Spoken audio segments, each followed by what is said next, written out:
नमस्कार बच्चों, स्वागत सभी का एक और नए वीडियो में।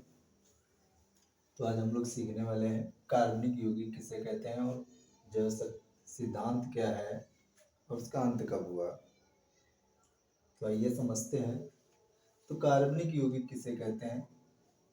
तो कार्बन के जो कार्बोनेट होते हैं और ऑक्साइड तथा हाइड्रोजन कार्बोनेट, जिसको बाइकार्बोनेट भी कहा जाता है, इन लवणों को छोड़ करके जितने भी कार्बन के यौगिक होते हैं वो सभी कार्बनिक यौगिक कहलाते हैं। तो ये फिर से समझते हैं।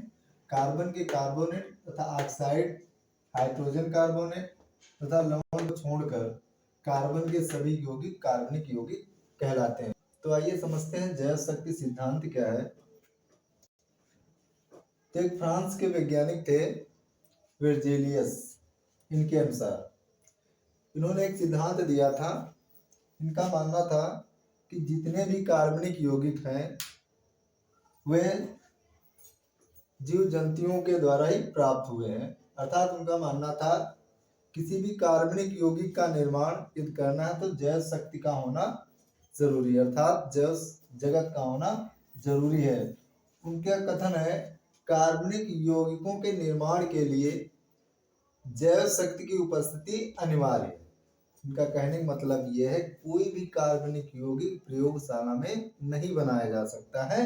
उनका मानना था कि किसी भी कार्बनिक यौगिक का निर्माण करना है तो बिना जैव शक्ति के हम उसे नहीं प्राप्त कर सकते हैं। तो इन्हीं के कथन को ही कहा गया जैव शक्ति सिद्धांत।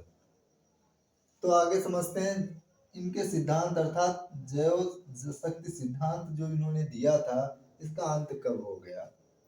तो इनका मानना था कि किसी कार्बनिक यौगिक का हम प्रयोगशाला में प्रयोग नहीं कर सकते हैं, लेकिन जर्मनी के वैज्ञानिक सर्वप्रथम इन्होंने फ्रेडरिक होलर ने सन 1828 ईस्वी में प्रयोगशाला में अमोनियम साइनाइड को गर्म करके यूरिया नामक एक कार्बनिक पदार्थ प्राप्त किया। यूरिया एक कार्बनिक यौगिक बनाया इन्होंने। उसके बाद में दूसरे वैज्ञानिक कोलंबे जो थे, इन्होंने 1845 में कुछ अवयवी तत्वों के माध्यम से इन्होंने एस्टिक अम्ल का निर्माण किया। उसके बाद में बर्थेलो नामक एक वैज्ञानिक थे जिन्होंने 1856 ईस्वी में मेथेन का निर्माण किया। तो इससे सिद्ध हो गया कि कार्बनिक यौगिकों के निर्माण के लिए जैव शक्ति का होना अनिवार्य नहीं है, अर्थात किसी भी कार्बनिक यौगिक को प्रयोगशाला में बनाया जा सकता है। तो इस प्रकार से जो वर्जेलियस ने जैव शक्ति सिद्धांत दिया था उसका अंत हो गया। तो उम्मीद करते हैं जानकारी सभी को अच्छी लगी होगी। तो अच्छी लगी हो तो वीडियो को लाइक कीजिए। मिलते हैं नेक्स्ट वीडियो में।